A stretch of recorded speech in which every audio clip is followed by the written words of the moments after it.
Hello everyone. My name is Tyler Brooks, I'm 25 years old, and I work as a junior project manager at a construction company.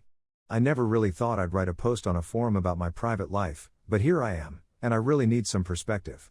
I hope you can give me some input. She dumped me and left for Europe to find herself. My ex-girlfriend Haley, also 25, and I had been together for 4 years. We met through mutual friends at a party during our senior year of college. She was funny, easygoing, and seemed very ambitious about her studies in international relations. I was drawn to her energy and the way she talked about the world. We started dating regularly after meeting 2 or 3 times in different groups. Later, when she graduated, everything fell into place. We moved into a small apartment together and said it would be our first step toward a shared life. Haley comes from a family that is well off financially. Her parents, Mr. and Mrs. Morgan, have always been generous with her. They noticed how hard she had worked during her studies, so when she graduated, they gifted her a trip. So far, it sounds nice, right? But everything surrounding this trip turned into a complete nightmare for me. That's what I want to tell you about now. About 4 months ago, Haley came home one afternoon looking quite excited. I remember how she almost bounced into the hallway. I was tired after work, sitting on the couch and scrolling through my phone. She sat down next to me, kissed me quickly, and said she had big news. I thought it might be something like landing an interview for a new job or something similar. But no, she looked at me with sparkling eyes and said, "I'm going to Europe for 3 months. And I'm leaving in a week." I was completely stunned. I had heard her talk about wanting to travel and explore new parts of the world, but I thought it was more of a future dream, something we'd planned together when we both had the time and money. I couldn't understand how she had suddenly booked a trip. It felt so abrupt. When I asked her what she had planned for our relationship while she was gone for 3 whole months, she bluntly said that she wanted to do the trip as a single person. She also mentioned that she didn't want to ruin the vibe with her friends, who were apparently all single. I remember going completely silent.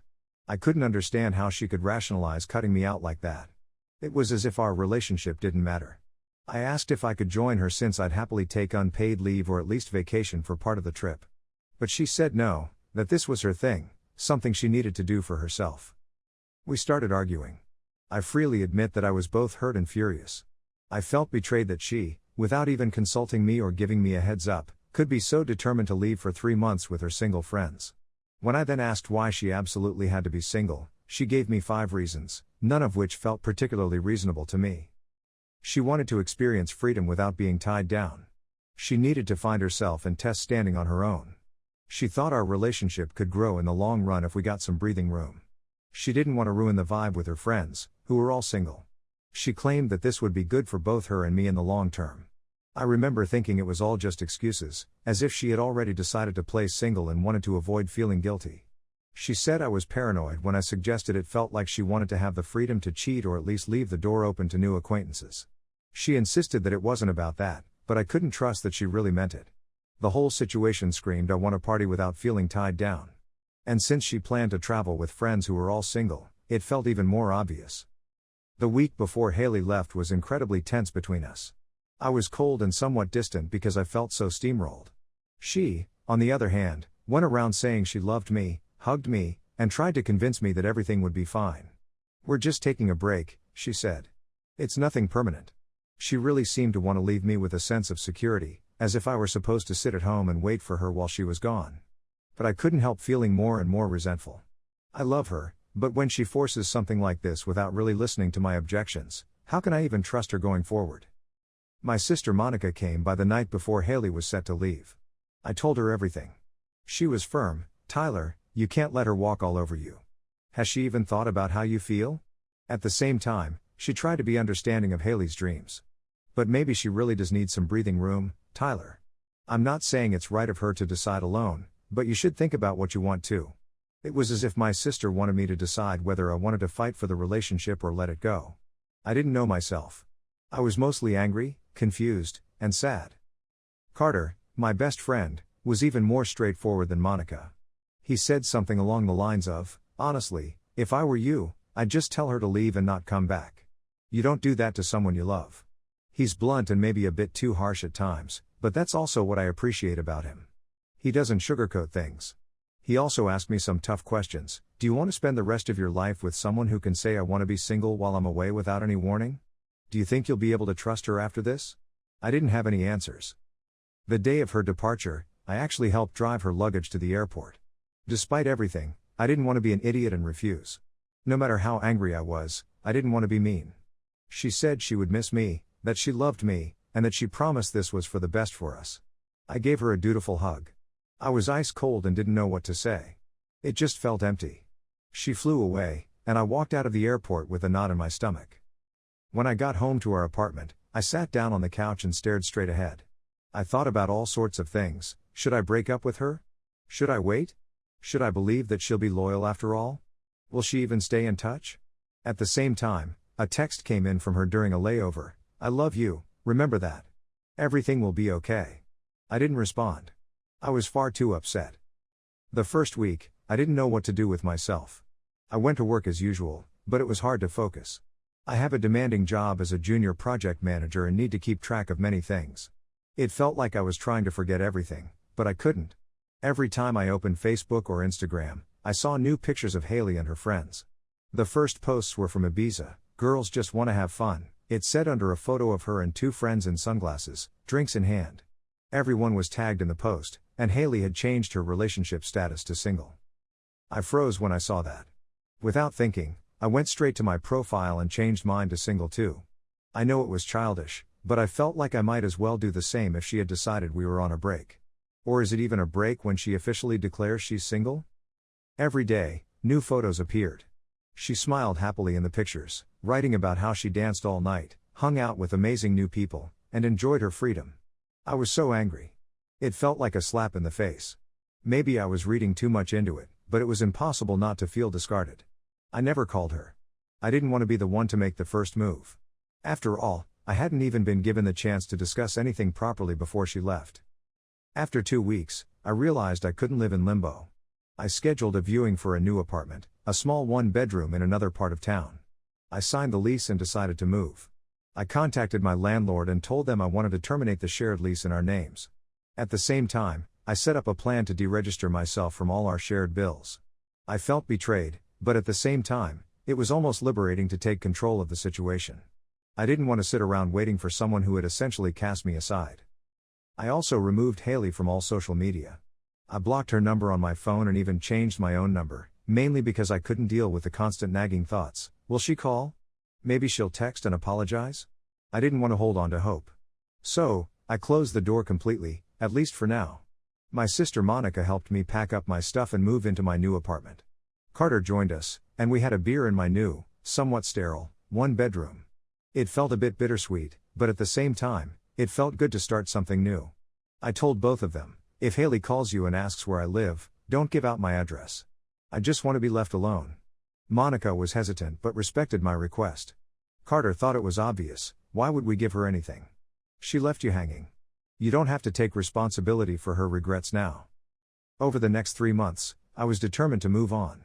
I started working more focused and actually received extra praise at work. Our department head began delegating more tasks to me, and I got a sense of validation that I could perform well when I didn't have to worry about a half-dead relationship. At the same time, I began meeting new people. I went on a few dates, even though I didn't feel ready for anything serious. Mostly, I just didn't want to be alone. I wanted to see what was out there. I wasn't looking to quickly replace Haley, but I felt free and tried to shift my mindset.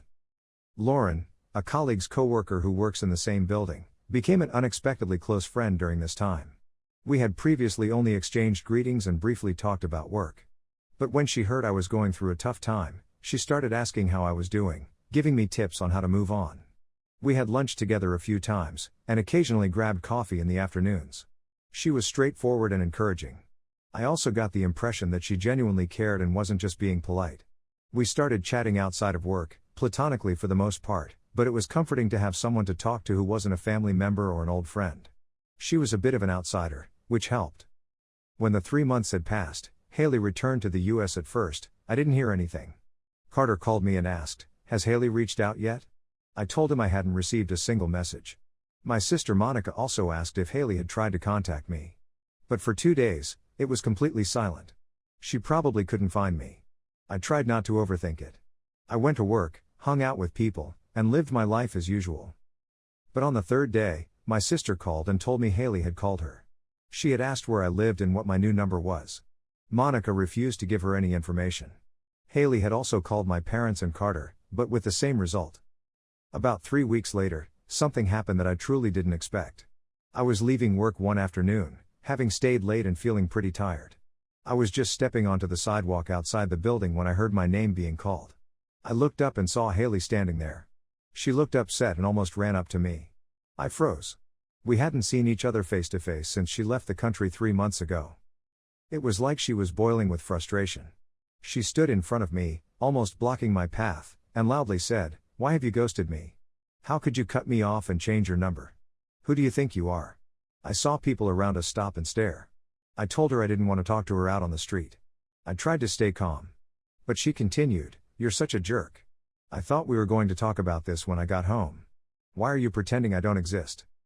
I got really angry. I said, "You decided we should be single when you left for Europe. You didn't give me a choice. So, I took you seriously. You were the one who ended things.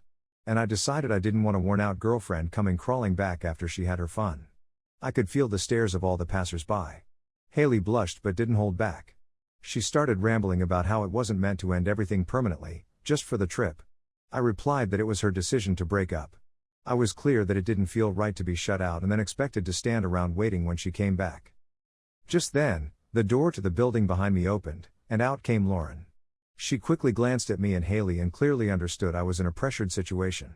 Lauren put a hand on my shoulder and asked if everything was okay. I barely had time to say it was fine, but Haley immediately assumed she was my new girlfriend or something like that. She started yelling that I had cheated, that I had found a new woman while she was away. Lauren stared at Haley and said something like, "Is this the girl who dumped you so she could travel around Europe and sleep around? You're lucky to have gotten rid of her so easily." It wasn't the most diplomatic comment, but I couldn't deny that I was grateful for the support in that moment. Haley lost it. She screamed that Lauren didn't know anything and that it was all a misunderstanding. People around us were watching curiously. Lauren grabbed my arm and told me to walk away with her. Haley tried to follow us. We quickly crossed the street, headed toward the subway station, but instead of going in, we turned off in a different direction, walking until we reached my new apartment a few blocks away. It was the first time Lauren had come all the way to my place, but I didn't have much choice but to let her in. Haley followed us at a distance, shouting our names. Eventually, I shut the door in front of her. I stood inside, with Lauren next to me, while Haley banged on the door for a while before giving up. I could hear her shouting my name, but I didn't open the door. Finally, it went quiet. Inside the apartment, I sank into a chair, feeling the adrenaline starting to wear off. Lauren asked, "Are you okay?" "I'm sorry if I went too far, but I couldn't help it." I reassured her that it was okay, that I appreciated her caring. Still, something was nagging at me. Had I been too harsh? Should I have talked to Haley? Should I have given her a chance to explain herself? Part of me screamed, "She deserved this. She dumped you and expected you to wait around."